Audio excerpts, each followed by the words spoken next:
Hi ನಮಸ್ಕಾರ, welcome to MGM ಕನ್ನಡತೀಸ್ vlog. So ನಾನಿವತ್ತು ಹೇಳಕ್ಕೆ ಹೊರಟಿರೋ ಅಂಥ ವಿಶೇಷ ಏನಂದರೆ, ಡೈಲಿ ಸ್ಕಿನ್ ರೊಟೀನ್ ಹೇಗೆಲ್ಲ ಮಾಡ್ಕೋಬೇಕು. ಫಾರ್ ಎಕ್ಸಾಂಪಲ್, ನಾವು ಆಫೀಸ್ಗೆ ಹೋಗೋ ಮೊದಲು ಸಿಂಪಲ್ ಸ್ಕಿನ್ ರೊಟೀನ್ ಮಾಡ್ಕೋಬೇಕಲ್ಲ. ಅದಕ್ಕೆಲ್ಲ ಏನೇನು ಪ್ರಾಡಕ್ಟ್ ಯೂಸ್ ಮಾಡಬೇಕು, ನನ್ನ ಡೈಲಿ ಸ್ಕಿನ್ ರೊಟೀನ್ ಯಾವ ರೀತಿ ಇರುತ್ತೆ ಅನ್ನೋದನ್ನ ತೋರಿಸ್ತೀನಿ. ನೋಡಿ, ಇದು ನಾನು ಯೂಸ್ ಮಾಡೋವಂಥ ಪ್ರಾಡಕ್ಟ್ಸು. ಅದನ್ನು ಹೇಗೆ ಯೂಸ್ ಮಾಡಬೇಕು ಅಂತ ಹೇಳ್ತೀನಿ. Firstly cleanser. Cetaphil gentle skin cleanser ಅಂತ. ಇದು ನನ್ನ ಸ್ಕಿನ್ಗೆ ಸೆಟ್ ಆಗಿದೆ. ಯಾರಿಗೆಲ್ಲ ಆಯಿಲ್ ಸ್ಕಿನ್ ಇದೆ ಮತ್ತು ಯಾರಿಗೆಲ್ಲ ಪಿಂಪಲ್ಸ್ ಎಲ್ಲ ಜಾಸ್ತಿ ಇರುತ್ತೆ, ಪೋರ್ಸ್ ಜಾಸ್ತಿ ಇರುತ್ತೆ, ಅವರು ಈ ಕ್ಲೆನ್ಸರ್ನ ಯೂಸ್ ಮಾಡ್ಬೋದು. ಕ್ಲೆನ್ಸರ್ ಯಾವ ರೀತಿ ಯೂಸ್ ಮಾಡೋ ಅಂತ ನಿಮಗೆಲ್ಲರೂ ಗೊತ್ತೇ ಇರುತ್ತೆ. The next step is after cleansing ನಾವು ಏನು ಯೂಸ್ ಮಾಡ್ತೀವಿ ಅಂತ ಅಂದರೆ ಸೆರಮ್ ಯೂಸ್ ಮಾಡ್ತೀವಿ. ಆ ಸೆರಮ್ ಯಾವುದಂದರೆ ನೋಡಿ, ಇಲ್ಲಿ ತೋರಿಸ್ತಾ ಇದ್ದೀನಲ್ಲ, ಇದೇ ಆ ಸೆರಮ್. ಗಾರ್ನಿಯರ್ಸ್ ವಿಟಮಿನ್ ಸಿ ಸೀರಮ್ ಅಂತ ಹೇಳ್ಬಿಟ್ಟು. ಇದನ್ನು ಅಪ್ಲೈ ಮಾಡೋದ್ರಿಂದ ಏನೆಲ್ಲ ಬೆನಿಫಿಟ್ಸ್ ಇರುತ್ತೆ ಅಂದರೆ, ಯಾರಿಗೆಲ್ಲ ಪಿಂಪಲ್ಸ್ ಇರುತ್ತೆ, ಓಪನ್ ಪೋರ್ಸ್ ಇರುತ್ತೆ, ಇದು ಡೇ ಬೈ ಡೇ ರಿಡ್ಯೂಸ್ ಆಗ್ತಾ ಹೋಗುತ್ತೆ. ಇದನ್ನು ಜಾಸ್ತಿ ರಬ್ ಮಾಡೋಕ್ಕೆ ಹೋಗ್ಬಾರ್ದು. ಸ್ಲೋಲಿ ಜೆಂಟ್ಲಿ ಸ್ಕಿನ್ ಇದು ಮಾಡಬೇಕು, ರಬ್ ಮಾಡಬೇಕಷ್ಟೇ. ಈ ರೀತಿ ಎಲ್ಲ ಆದಮೇಲೆ ನೋಡಿ, ಆಫ್ಟರ್ ಸಿರಮ್ ಆದಮೇಲೆ ಈ ರೀತಿ ಬಂದಿರುತ್ತೆ ಸ್ಕಿನ್. ನಾವು ನೆಕ್ಸ್ಟ್ ಏನು ಮಾಡಬೇಕಂದ್ರೆ, ನನ್ನ ಫೇವ್ರೆಟ್ ಮಾಯ್ಶ್ಚರೈಸರ್ ಸೆಟಾಪಿಲ್ ಮಾಯ್ಶ್ಚರೈಸರ್. ಇದು ಏನಂದರೆ ನನ್ನ ಸ್ಕಿನ್ಗೆ ಸೆಟ್ ಆಗಿದೆ. ಆ್ಯಂಡ್ ನೀವು ಕೂಡ ಇದನ್ನು ಟ್ರೈ ಮಾಡ್ಬೋದು. ಏನೆಲ್ಲ ಬೆನಿಫಿಟ್ ಇದೆ ಅಂತ ಅಂದರೆ, ನಾನು ಹೇಳಿದ್ನಲ್ಲ, ಎಲ್ರಿಗೂ ಏನು ಪ್ರಾಬ್ಲಮ್ ಇರುತ್ತೆ. ನನಗೆ ಪಿಂಪಲ್ಸ್ ಜಾಸ್ತಿ ಇದೆ, ನನಗೆ ಪೋರ್ಸ್ ಜಾಸ್ತಿ ಇದೆ. Open pores, pimples, dark circles ಮತ್ತು ಮಾರ್ಕ್ಸ್ ಇರ್ಬೋದು, ಪಿಗ್ಮೆಂಟೇಷನ್, ಈ ರೀತಿ ಪ್ರಾಬ್ಲಮ್ಸ್ ಇರುತ್ತೆ. ಇದನ್ನು ನಾವೇನೇ ಮೇಕಪ್ ಮಾಡೋ ಮೊದಲು ಬೇಸ್ಮೆಂಟಾಗಿ ಮಾಯ್ಶ್ಚರೈಸರ್ ಕಂಪಲ್ಸರಿಯಾಗಿ ಯೂಸ್ ಮಾಡಲೇಬೇಕು. ನೋಡಿ, ಆಫ್ಟರ್ ಮಾಯ್ಶ್ಚರೈಸೇಷನ್ ನನ್ನ ಫೇಸು ಈ ರೀತಿ ಇರುತ್ತೆ. The next step is compulsory sunscreen use ಮಾಡಲೇಬೇಕು. ಬಿಕಾಸ್ ಹೊರಗಡೆ ನೋಡಿದ್ರಲ್ಲ, ಬಿಸಿಲು ತುಂಬ ಇರುತ್ತೆ. ಈ ಬಿಸಿಲಲ್ಲಿ ನಮ್ಮ ಸ್ಕಿನ್ನ ಪ್ರೊಟೆಕ್ಟ್ ಮಾಡ್ಕೋಬೇಕಂದ್ರೆ ದೆರ್ ಇಸ್ ಒಂದೇ ದಾರಿ ಇರೋದು, ಸನ್ಸ್ಕ್ರೀನ್ನ ಮಸ್ಟ್ ಆ್ಯಂಡ್ ಶುಡ್ ಯೂಸ್ ಮಾಡಲೇಬೇಕು. ಇದನ್ನು ನಾನು ಯಾವ ರೀತಿ ಯೂಸ್ ಮಾಡ್ತೀನಿ ಅಂದರೆ, 3 ಫಿಂಗರ್ ಟಿಪ್ಸ್ ಗೊತ್ತಿದೆಯಲ್ಲ. ನೋಡಿ, ಈ ರೀತಿ 3 ಬೆರಳಿಗೂ ಕೂಡ ಬರೋ ಥರ ಇಷ್ಟು ಅಪ್ಲೈ ಮಾಡಲೇಬೇಕು ಕಂಪಲ್ಸರಿಯಾಗಿ. ಸನ್ಸ್ಕ್ರೀನ್ ಏನು ಇಷ್ಟೊಂದು ಅಪ್ಲೈ ಮಾಡ್ತೀರಾ, ನೋ ಪ್ರಾಬ್ಲಮ್. ಏನು ಗೊತ್ತಾ, ಇದೆಲ್ಲ ಇರೋದು 6 to 8 hours ಅಷ್ಟೇ ಇರುತ್ತೆ. ಪ್ರೊಟೆಕ್ಷನ್ ಆಗಿ ಆಫ್ಟರ್ ಮತ್ತೆ ನಾವು ಅಪ್ಲೈ ಮಾಡಲೇಬೇಕು. ಸಾಕು, ನನಗೆ 6 hours ಆದರೆ ಸಾಕಲ್ವಾ. ಹಾಗಾಗಿ ನಾನು ಇಷ್ಟನ್ನು ಅಪ್ಲೈ ಮಾಡ್ತೀನಿ. ಆಫ್ಟರ್ ಸನ್ಸ್ಕ್ರೀನ್ ಆದಮೇಲೆ ನೋಡಿ, ಶೈನಿ ಥರ ಇದೆ, ಅದರಲ್ಲೂ ಡರ್ಮಾಕೋ. ಇದು ಒಳ್ಳೆ ಬೆನಿಫಿಟ್ ಇದೆ ಇದು ಯೂಸ್ ಮಾಡೋದ್ರಿಂದ. ನನ್ನ ಫೇಸ್ ಕ್ರೀಮ್ ಬಂದು ಡೈಲಿ ಫೇಸ್ ಕ್ರೀಮ್ ಬಂದು ವೈಟ್ ಟೋನ್ ಫೇಸ್ ಕ್ರೀಮ್ ಅಂತ ಹೇಳ್ಬಿಟ್ಟು. ಇದು ಕೂಡ ನೋ ವೈಟ್ ಕ್ಯಾಸ್ಟ್. ಆ್ಯಂಡ್ ತುಂಬ ಕೆಲವ್ರಿಗೆ ಅನಿಸುತ್ತೆ, ಡಸ್ಕಿ ಸ್ಕಿನ್ ಸ್ಟೋನ್ ಇರೋರಿಗೆ ಏನು ಅನಿಸುತ್ತೆ ಅಂದರೆ, ಲೈಕ್ ವೈಟ್ ಕಾಸ್ಟು ಮತ್ತು ಬೂದು ಕಾಣುತ್ತೆ, ಈ ರೀತಿ ಎಲ್ಲ ಯಾವುದೂ ಸಮಸ್ಯೆ ಇರಲ್ಲ. ನೋಡಿ, ನನ್ನ ಫಿಂಗರ್ ಟಿಪ್ಪಲ್ಲಿ ಅಷ್ಟೇ ನಾನು ಅಪ್ಲೈ ಮಾಡೋದು, ತುಂಬ ಎಲ್ಲ ಜಾಸ್ತಿ ಅಪ್ಲೈ ಮಾಡೋಕ್ಕೋಗಲ್ಲ. ನೆಕ್ ಪೂರ್ತಿ ಕವರ್ ಮಾಡಿಕೊಂಡು ನೀವು ಯಾವುದೇ ಕ್ರೀಮ್ ಹಾಕಬೇಕಾದ್ರೂ ಆ ರೀತಿಯೇ ಹಚ್ಚಬೇಕು.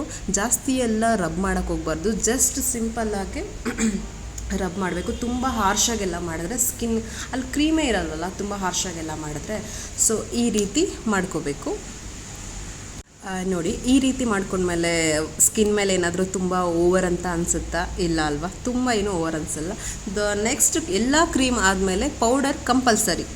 ವೈಟ್ ಟೋನು ಟಾಲ್ಕಮ್ ಪೌಡರ್ ಹಾಕಲೇಬೇಕು. ಇದು ಫೇಸ್ಗೆ ಅಂತಲೇ ಇರುತ್ತೆ ವೈಟ್ ಟೋನು. ಎಲ್ಲರೂ ಕೂಡ ಇದನ್ನು ವೈಟ್ ಟೋನ್ನೇ ಯೂಸ್ ಮಾಡ್ಬೋದು. ಬಿಕಾಸ್ ಇದು ಕೆಲವೊಂದು ಟಾಲ್ಕಮ್ ಪೌಡರ್ ಹೆಂಗಿರುತ್ತೆ ಅಂದರೆ, ಬಾಡಿಗೂ ಯೂಸ್ ಮಾಡ್ತಾರೆ, ಫೇಸಿಗೆ ರೇರ್ ಆಗಿರುತ್ತೆ. White tone compulsory to use ಫೇಸಿಗೆ ಮಾತ್ರನೇ ಅಪ್ಲೈ ಮಾಡಬೇಕು. ನಾನು ತುಂಬ ಎಲ್ಲ ಜಾಸ್ತಿ ಹಾಕೋಕ್ಕೆ ಹೋಗಲ್ಲ, ಈ ಒಂದು ಲೆವೆಲ್ಲಿಗೆ ಅಷ್ಟೇ ಪೌಡರ್ನ ಅಪ್ಲೈ ಮಾಡ್ತೀನಿ.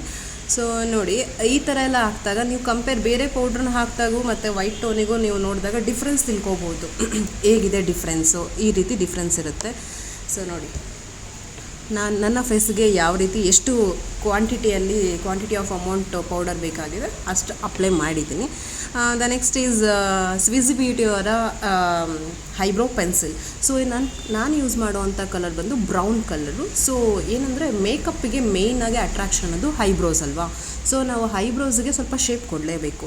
ನಾನು ಈ ರೀತಿ ಅಪ್ಲೈ ಮಾಡ್ತೀನಿ. ಆ್ಯಂಡ್ ಇವನ್ ಏನಂದರೆ, ಜೊತೆಗೆ ಇದಕ್ಕೆ ಏನಂದರೆ ಸ್ವಿಸ್ ಬ್ಯೂಟಿ ಅವ್ರದ್ದು ನೀವು ಈ ರೀತಿ ಬ್ರೌನ್ ಕಲರ್ ತೊಗೊಂಡ್ರೆ ಬ್ರಷ್ ಕೂಡ ಅವೈಲಬಲ್ ಇರುತ್ತೆ. ಬೇರೆ ಕಡೆ ಎಲ್ಲ ಜಸ್ಟ್ ಪೆನ್ಸಿಲ್ ಅಷ್ಟೇ ಕೊಡ್ತಾರೆ, ಬ್ರಷ್ ಅವೈಲಬಲ್ ಇರಲ್ಲ. ಸೊ ಇದು ಲೋ ಕಾಸ್ಟಲ್ಲಿ ನಿಮಗೆ ರೀಸನಬಲ್ ಪ್ರೈಸಲ್ಲೇ ಅವೈಲಬಲ್ ಇರುತ್ತೆ. ಸೊ ನೋಡಿ ಐಬ್ರೋಸ್ ಹೇಗೆ ಕಾಣ್ತಾ ಇದೆ ಅಂತ ನಿಮಗೆ ಗೊತ್ತಾಗ್ತಾ ಇದೆ. And so next is Maybelline colourful kajal ನಾನು ಯೂಸ್ ಮಾಡೋ ಅಂಥದ್ದು. ಸೊ ನೋಡಿ ಇಲ್ಲಿ ಡಿಸ್ಪ್ಲೇ ಮೇಲೆ ಬರ್ತಾ ಇದೆಯಲ್ವಾ ಕಾಜಲ್. ಸೊ ಇದನ್ನು ಏನಕ್ಕೆ ಯೂಸ್ ಮಾಡ್ತೀನಿ ಅಂದರೆ ಇದು ವಾಟರ್ ಪ್ರೂಫ್ ಇರುತ್ತೆ. ಸೊ ಈ ಸೀಸನ್ ಬಂದು ನಿಮಗೆ ರೈನಿ ಸೀಸನ್ ಇರೋದ್ರಿಂದ ಮಳೆಯಲ್ಲಿ ಎಲ್ಲ ಟೈಮು ರೈನ್ ಕೋಟು ಅಂಬ್ರೆಲ್ಲ ಎಲ್ಲಿ ಮರ್ತೋಗ್ಬಿಡ್ತೀವಿ ಸಮ್ ಟೈಮ್. ಸೊ ಆಗೇನಾಗುತ್ತೆ, ನೀವು ಬೇರೆ ಏನಾದರೂ ಕಾಜಲ್ ಯೂಸ್ ಮಾಡಿದಾಗ ವಾಟರ್ ಪ್ರೂಫ್ ಇರಲ್ಲ, ಸ್ಮಡ್ಜ್ ಪ್ರೂಫು ಕೂಡ ಇರಲ್ಲ. ಸೊ ಇದು ಏನೇ ನೀರು ಬಿದ್ರೂ ಕೂಡ ಸ್ಮಡ್ಜ್ ಎಲ್ಲ ಆಗಲ್ಲ. ಸೊ ನೋಡಿ ಯಾವ ರೀತಿ ಲುಕ್ ಕೊಡುತ್ತೆ. ಆ್ಯಂಡ್ ಇನ್ನೊಂದು ಏನಂದರೆ ಕಾಜಲ್ ಹಾಕೋದ್ರಿಂದ ಡಸ್ಟ್ನೆಲ್ಲ ಕ್ಲಿಯರ್ ಮಾಡುತ್ತೆ, ಕಣ್ಣಿಗೆ ಡೈರೆಕ್ಟ್ ಡಸ್ಟು ಬೀಳಲ್ಲ. ಸೊ ಇದು ಒಂದು benefit. So the next is ನೋಡಿ ಮೆಬಿಲಿಯನ್ ಕಂಪ್ನಿದೆ ನಾನು ಮಸ್ಕರ ಯೂಸ್ ಮಾಡ್ತೀನಿ. ಸೊ ಮಸ್ಕರ ನಾನು ಯಾಕೆ ಯೂಸ್ ಮಾಡ್ತೀನಿ ಅಂದರೆ ಸ್ವಲ್ಪ ಫೇಸಲ್ಲಿ ತುಂಬ ಹೈಲೈಟಾಗಿ ಕಾಣೋವಂಥ ಪಾರ್ಟ್ ಯಾವುದು, ಹೈಸ್ ಅಲ್ವಾ. ಸೊ ಹೈ ಕಾಂಟ್ಯಾಕ್ಟ್ ಎಲ್ಲದಕ್ಕೂ ಒಂಥರ ಲೈಕ್ ಅಡ್ವರ್ಟೈಸ್ಮೆಂಟ್ ಥರ ನಾವೊಂದು ಸ್ಮೈಲ್ ಕೊಡೋದಕ್ಕಾಗಲಿ ನಾವೇನು ಜಾಸ್ತಿ ಅಬ್ಸರ್ವ್ ಮಾಡ್ತೀವಿ, ಫೇಸ್ನ ಎಲ್ಲ ಜಾಸ್ತಿ ಅಬ್ಸರ್ವ್ ಮಾಡೋದು. ನೋಡಿ ಡಿಫ್ರೆನ್ಸ್ ನಿಮಗೆ ಗೊತ್ತಾಗ್ತಿದೆ. ಆಫ್ಟರ್ ಲೈಟಾಗೆ ಕಾಜಲ್ಲು ಮಸ್ಕರ ಯೂಸ್ ಮಾಡಿದ್ಮೇಲೆ ನನ್ನ ಫೇಸ್ ಯಾವ ರೀತಿ ಚೇಂಜ್ ಆಯಿತು ಅಂತ. ಆ್ಯಂಡ್ ನೆಕ್ಸ್ಟ್ ಈಸ್ ಎಲ್ಲರೂ ಕೂಡ ಲಿಪ್ಸ್ಟಿಕ್ ಹಾಕೋ ಮೊದಲು ಏನು ಯೂಸ್ ಮಾಡಬೇಕು ಗೊತ್ತಾ, ಲಿಪ್ ಬಾಮ್ ಕಂಪಲ್ಸರಿಗೆ ಹಾಕಬೇಕು. ಸೊ ಲಿಪ್ ಬಾಮ್ ಅನ್ನೋದು ಬೇಸ್ಮೆಂಟು. ಸೊ ಅದು ಒಳ್ಳೆ ಕ್ವಾಲಿಟಿ ಕಂಪ್ನಿಯಿಂದನೇ ಯೂಸ್ ಮಾಡಬೇಕು. ಬಿಕಾಸ್ ಲಿಪ್ಸ್ ಅನ್ನೋದು ತುಂಬ ಮೋಸ್ಟ್ ಎಲ್ರಿಗೂ ಗೊತ್ತಿರೋವಂಥ ಫೇವ್ರೆಟ್ ಪಾರ್ಟ್ ಅದು. ಸೊ ಹಾಗಾಗಿ ನಾನು ಯೂಸ್ ಮಾಡೋದು ಲ್ಯಾಕ್ಮಿ ಲಿಪ್ ಬಾಮ್ ನಾನು ಯೂಸ್ ಮಾಡೋದು, ಅದು ಚೆರಿ ಫ್ಲೇವರಲ್ಲಿ ಯೂಸ್ ಮಾಡ್ತೀನಿ. ಸೊ ಆಫ್ಟರ್ ಲಿಪ್ ಬಾಮ್ ನಿಮ್ಮೆಲ್ರಿಗೂ ಗೊತ್ತಾಗಿದೆ. ಸೊ ಲಿಪ್ಸ್ಟಿಕ್ಕು ಕಂಪಲ್ಸರಿಯಾಗಿ ಹಾಕಲೇಬೇಕು. ಸೊ ನಾನು ಗ್ಲಾಸಿ ಈ ರೀತಿ ಯೂಸ್ ಮಾಡಲ್ಲ, ಮ್ಯಾಟ್ ಲಿಪ್ಸ್ಟಿಕ್ ಯೂಸ್ ಮಾಡೋದು. ಸೊ ಯಾವುದು ನಾನು ಯೂಸ್ ಮಾಡೋ ಲಿಪ್ಸ್ಟಿಕ್ಕು, ಇದು 24 hours ಇರುತ್ತೆ. ಸೊ ಏನಂದರೆ ಇನ್ಸೈಟ್ ಕಂಪ್ನಿದು ಶೇಡ್ ನಂಬರ್ 17 ಇದು. ಸೊ ಇದು ನನ್ನ ಸ್ಕಿನ್ಗೆ ಸೆಟ್ ಆಗಿದೆ. ಸೊ ನನ್ನ ಸ್ಕಿನ್ ಟೋನ್ ಇರೋದು ಡಸ್ಕಿ ಸ್ಕಿನ್ ಟೋನು. ಸೊ ಹಾಗಾಗಿ ನಾನು ಈ ಲಿಪ್ಸ್ಟಿಕ್ನ ಅಪ್ಲೈ ಮಾಡ್ತಾಯಿದ್ದೀನಿ. ಸೊ ಇದು ನನಗೆ ಸೆಟ್ ಆಗಿದೆ. ಸೊ ನಿಮಗೆ ಯಾವ ಕಲರು, ನಿಮ್ಮ ಸ್ಕಿನ್ ಟೋನಿಗೆ ತಕ್ಕನಾಗಿರೋಂಥ ಕಲರ್ನ ನೀವು ಕೂಡ ಚೂಸ್ ಮಾಡ್ಕೋಬೋದು.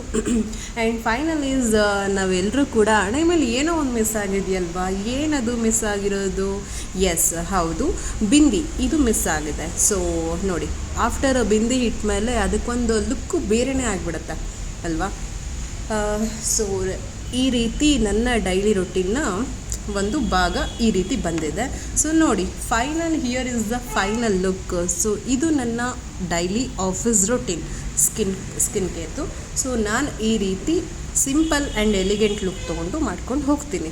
ಸೊ ನಿಮಗೂ ಕೂಡ ಇಷ್ಟ ಆಗಿದರೆ ನನ್ನ ಚಾನಲ್ನ ಸಬ್ಸ್ಕ್ರೈಬ್ ಮಾಡಿ, ಫಾಲೋ ಮಾಡಿ, ಲೈಕ್ ಮಾಡಿ, ಶೇರ್ ಮಾಡಿ. Thank you.